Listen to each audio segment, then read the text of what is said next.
Here's what I hope is a quicker way of getting feedback files to your students. Say when you mark up Word documents that they've submitted to you and you want to upload them all at once. What you should do is first go to the course where you would like to grade everything,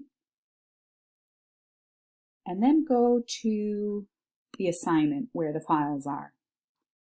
What you can do then is go to the assignment where all of the files are located, and then select everybody and make sure that everybody's selected here. If you have more than 20 students in your class, you might have to set this. I always try to set it just to everybody, just in case, but that setting doesn't always hold.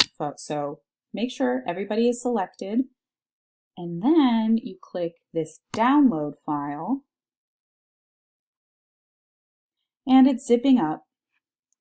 We download the zip file, and it'll probably go into your downloads, which I'm going to bring up right now. So what a zip file is all of those individual student files packed together and compressed so you can download them all quickly, but then you have to unzip them, like unleash them all. So depending upon your computer, there are different ways of unzipping. This is how it works on a Mac. All of my student files are in there. And now you'll notice that they all have these weird numbers at the beginning. Don't change those. Don't rename any of these files, because it's those codes in the beginning of the file name that's going to let you re-upload them all in bulk. So let's say I went through, these are all my students' essays, I opened them up in Word, I add comments to them, and then I save it, and I want to give those files back to the students. Rather than uploading them all individually, which is a drag, you should, again, on that same assignment folder, click this button, Add Feedback Files.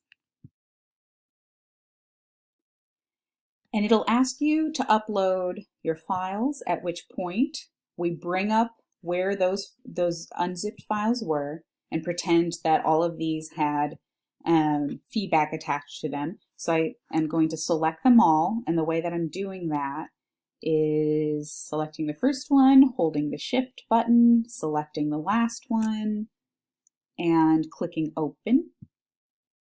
And all that means is it's going to load them all up, and that's where they're matching the numbers at the beginning of the file to the individual student. And so now I'm going to click Add.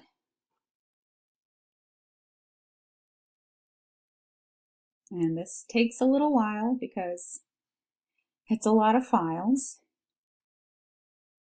And as it does that, it's adding each file to the student's feedback, which they can see when they click grades.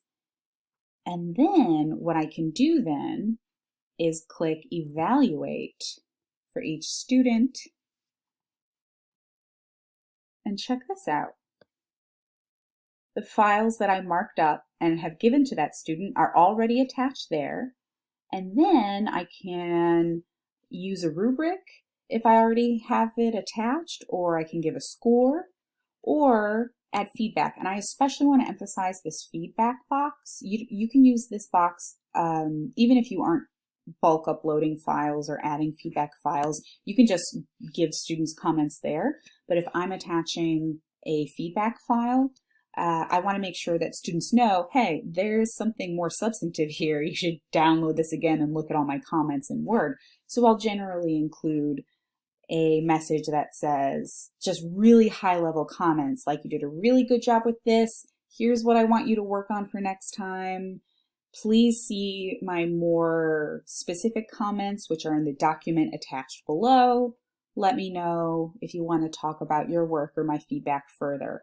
And that message generally, like I'll copy and paste it from each student and then just change like what they did well and what they should work on.